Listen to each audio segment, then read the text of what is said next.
Brace எல்லாம் எல்லாரும் எப்படி இருக்கீங்க? நல்லா இருக்கீங்களா? எல்லாரும் நல்லா இருக்கீங்கன்னு சொல்லி ஆண்டவருக்குள்ள விசுவாசிக்கிறேன். இது வேளையில எல்லாருக்கும் என் அன்பின் வாழ்த்துக்கள். குறிப்பா பிறந்த நாள், திருமண நாள் காணுகிற ஒவ்வொருவருக்கும் என் அன்பின் வாழ்த்துக்கள். இன்னைக்கு சிந்தித்து தியானிப்பதற்காக எடுத்து கொள்ளப்பட்ட வேத வார்த்தை, கர்த்தர் கண்ணீரை ஆசீர்வாதமாக மாற்றுவார். ஆச்சரியமானவர்களே, வாழ்க்கையில எதையோ ஒண்ணு நினைச்சு ராத்திரி வேலையில அழுதுட்டு இருக்கீங்களா? கண்ணீரோட நீங்க வாழ்ந்துட்டு இருக்கீங்களா? உங்க கண்ணீரை ஆண்டவர் ஆசீர்வாதமா மாற்ற மாட்டாரா அப்படிங்கிற ஒரு எதிர்பார்ப்போட கூட நீங்க வாழ்ந்துட்டு இருக்கீங்களா? இன்னைக்கு ஆண்டவர் உங்க வாழ்க்கையில உங்க கண்ணீரை ஆசீர்வாதமா மாற்ற போறாரு. ஆமென். ஹல்லேலூயா. நம்ம வாழ்க்கையில கண்ணீர் வடிச்சு துவண்டு போய் வேதனையோடு வாழுகிற நேரத்துல மனிதனை நம்பி நம்ம சில விஷயங்களை நம்ம செய்திருப்போம். ஆனா அந்த மனிதனே நம்மள ஏமாற்றுகிற ஒரு சூழ்நிலை. இந்த காலகட்டத்துல நான் நிறைய பேர் என்னன்னா, ஒரு மனிதன் ஒருத்தங்க கிட்ட வந்து அன்பா பேசினாலோ பழகினாலோ அது உண்மை அப்படின்னு சொல்லி நம்பி அவங்க வாழ்க்கையை இழந்து அந்த துரோகத்துக்கு உள்ளாகி கண்ணீர் வடிகிற சூழ்நிலை பெருகிட்டுதான் இருக்கு. இப்படி ஏதோ ஒரு நபர் மூலம் ஏமாற்றப்பட்டு கண்ணீரோட நீங்க தெரிஞ்சுருக்கீங்களா? அன்புங்கிற ஒரு வழியை பேசி அந்த அன்புக்குள்ள மாட்ட வச்சு இப்போ அவங்க உங்ககிட்ட அன்பா நடக்காம உங்களை ரொம்ப அலட்சியப்படுத்தி வேதனைக்குள்ள உள்ளாக்கி உங்க மனசை காயப்படுத்தி உங்க வாழ்க்கையே ஒரு கேள்விக்குறியான ஒரு சூழ்நிலையில நீங்க இருந்துட்டு இருக்கீங்களா? உங்க வாழ்க்கையை நினைச்சு கண்ணீரோடு கூட நீங்க ஜெபிக்கிறீங்களா? உங்க கண்ணீரை ஆண்டவர் காண்கிற தேவனாக இருக்கிறாரு. மனிதனை நம்பினா லாஸ்ட்ல ஏமாற்றப்படுவது ஒரு எல்லா மனிதனையும் சொல்லல, ஒரு சில மனிதர்கள். ஒரு மனிதனுடைய வெளி உருவத்தை பார்த்தோ அவங்களுடைய வெளி பேச்சுக்களை பார்த்தோ நம்பணும் அப்படின்னா நம்ம கண்டிப்பா ஏமாற்றப்படுவோம். இந்த காலகட்டத்துல நிறைய பேர் வெளி உருவத்தை பார்த்து வெளி பேச்சை பார்த்து இவங்க நல்லவங்க அப்படின்னு சொல்லி தப்பு கணக்கு போட்டுட்டு இருக்கு. அப்படிங்கும் போது யாரையுமே யாரும் ஜட்ஜ்மெண்ட் பண்ண முடியாது. அவங்கவுங்க மனசுக்கு தான் தெரியும் அவங்க எப்படிப்பட்டவங்க அப்படின்னு சொல்லி. முன்னுக்கு பல முறை ஒருத்தவங்களை நம்புறதுக்கு முன்னாடி யோசித்து பார்த்து செயல்படுங்க. ஏன்னா ஆண்டவருடைய பிள்ளைகளே சில டைம் வந்து என்ன செய்யறாங்க, நம்பி ஏமாறக்கூடிய ஒரு சூழ்நிலையில தள்ளப்படுறாங்க. இப்படி நம்பிக்கை துரோகத்தை நினைச்சு அனுதினமும் ராத்திரி வேளையில யாருக்கும் தெரியாம கண்ணீர் வெடிக்கிறீங்களா? உங்க கண்ணீரை ஆண்டவர் காண்கிற தேவனாக இருக்கிறாரு. அதே போல கணவன் மனைவிக்கு துரோகம் பண்றதும் மனைவி கணவனுக்கு துரோகம் பண்றதும் இது வந்து பெருகிட்டே போகுது. அப்போ அந்த துரோகத்தின் நிமித்தமாக மனசு காயப்பட்டு அதை மறக்க முடியாம எத்தனையோ நாட்கள் கண்ணீர் வடிச்சிட்டு இருக்கீங்கல்ல, அதையும் ஆண்டவர் காண்கிற தேவனா இருக்கிறாரு. பிள்ளைகள் பெற்றோருக்கு செய்கின்ற துரோகம், அதாவது சொத்துக்களை எல்லாம் எழுதி வாங்கிக்கிட்டு லாஸ்ட் காலத்துல பார்க்காம வெளியே துரத்தி விடுகிற ஒரு அபாய நிலை. இதன் நிமித்தமாக பெற்றோர்கள் வடிகிற கண்ணீரையும் கர்த்தர் அறிஞ்சுதான் இருக்கிறாரு.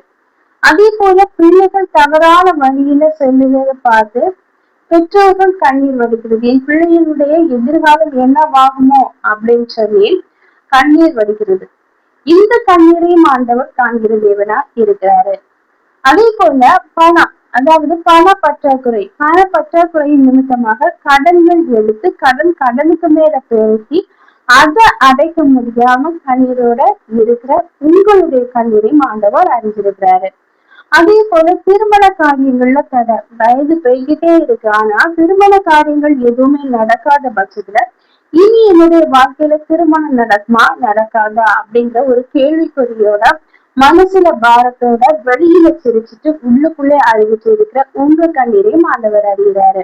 அதே போல கற்பத்தின் கனி இல்லையே, கற்பத்தின் கனி வாய்க்கவில்லை, என்னுடைய வாழ்க்கையில இனி கற்பத்தின் கனி கிடைக்காதோ, நீனா வயது போயிட்டே இருக்கே அப்படின்னு சொல்லி கண்ணீரோட கற்பத்தின் கனிக்காக வடிக்கிற உங்க கண்ணீரையும் ஆண்டவர் அறிந்திருக்கிறாரு.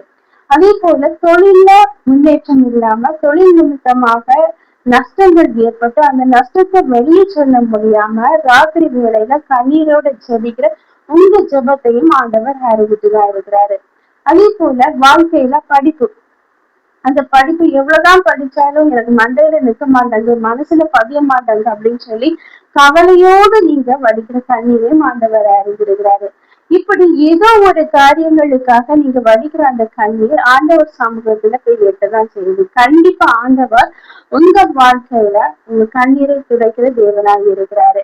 கணவன் மகளுக்கு அடிக்டாகி தன்னுடைய வாழ்க்கையில குடும்பத்திற்காக எதுவுமே செலவு பண்ணாத ஒரு சூழ்நிலையில கணவனை நினைச்சு அழுகிற மனைவியின் அழுகுறதின் சத்தத்தையும் கர்த்தர் அறிஞ்சுதான் இருக்கிறாரு. இப்படி உங்க வாழ்க்கையில இருக்கிற கண்ணீரை ஆண்டவர் முற்றிலுமாக மாற்றி போட போறாரு. அதுக்கு என்ன தேவை அப்படின்னா விசுவாசம். நம்ம விசுவாசத்தோடு ஜெபிக்கும் போது கண்டிப்பா ஆண்டவர் அந்த வாழ்க்கையில ஒரு பெரிய அற்புதத்தை செய்வாரு. இப்ப நம்ம பைபிள்ல சங்கீதம் 126வது அதிகாரம் 5வது வசனத்தை எடுத்து நம்ம படிக்கும்போது, கண்ணீரோடு விதைக்கிறவர்கள் கம்பீரத்தோடு அறுப்பார்கள். ஆமீன், அல்லேலூயா. கண்ணீரோட என்னென்ன காரியங்களுக்காக நீங்கள் கண்ணீர் சிந்தி ஜெபிக்கிறீங்களோ, எந்தெந்த காரியங்களுக்காக அழுது புலம்பி ஜெபிக்கிறீங்களோ அந்த காரியங்களை நீங்கள் வாழ்க்கையில் கம்பீரத்தோட அறுக்க போகிறீங்க. அதாவது உங்கள் கண்ணீர் என்னென்ன காரியங்களுக்காக நீங்கள் கண்ணீரோட ஜெபிச்சிங்களோ அந்த காரியங்கள் அனைத்துமே உங்கள் வாழ்க்கையில் ஒரு களிப்பான, ஒரு சந்தோஷமான, ஒரு மகிழ்ச்சியான ஒரு காரியமாக மாறப்போகுது. அதை மாற்றுகிறது யார்? ஆண்டவராகிய இயேசு கிறிஸ்து, அற்புதத்தின் தேவன், அதிசயத்தின் தேவன். உங்கள் வாழ்க்கையில் இருக்கிற கண்ணீரை களிப்பாக மாற்றி உங்கள் வாழ்க்கையை ஒரு ஆனந்த வாழ்க்கையாக, சந்தோஷம் நிறைஞ்ச வாழ்க்கையாக மாற்ற போகிறாரு. நீங்கள் இப்போ சின்ன ப்ரேயர் பண்ணலாமா? அன்பின் பரலோக தந்தையே, அப்பா இந்த அருமையான வேலைக்காக நன்றி ஆண்டவரே. இதை பேருக்கும் கிடைக்காத நல்ல ஒரு தருணத்தை எங்களுக்கு தந்தீங்கப்பா. அந்த மேலான கிருபைக்காக நன்றி ஆண்டவரே. இப்பொழுதும் ஆண்டவரே என்னோடு கூட சேர்ந்து ஜெபிக்கிற ஒவ்வொருவரையும் கண்ணோக்கி பார்க்க வேண்டும் என்று ஜெபிக்கிறேன் ராஜா. வாழ்க்கையில இருக்கிற அப்பா ஏதோ ஒரு விஷயத்துக்கு நிறைவேறாமல் கண்ணீரோட ஜெபிக்கிறவங்க உள்ளப்பா. மனைவி மகரங்கள் ஏக்கங்கள் நடக்காதா அப்படிங்கிற ஒரு ஏக்கத்தோட ஜெபிக்கிற ஒவ்வொருவருடைய வாழ்க்கையிலும் அப்பா நீங்க அற்புதத்தை செய்ய வேண்டும் என்று ஜெபிக்கிறேன்ப்பா. அவங்க கண்கள்ல இருந்து வருகிற கண்ணீரை துடைக்க வேண்டும் என்று ஜெபிக்கிறேன்ப்பா. கண்ணீரை துடைத்து அப்பா கழிப்பாக மாற்ற வேண்டும் என்று ஜெபிக்கிறேன். ஒவ்வொருவருடைய வாழ்க்கையில அற்புதம் செய்வதற்காக நன்றி ஆண்டவரே. அதிசயம் செய்வதற்காக நன்றி.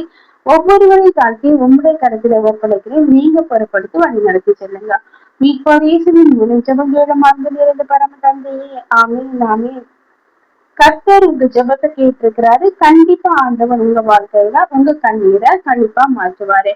கர்த்தர் தாமே இவ்வார்த்தைகளை ஆசீர்வதிப்பாராக. ஆமீன் ஆமீன். ஹல்லேலூயா.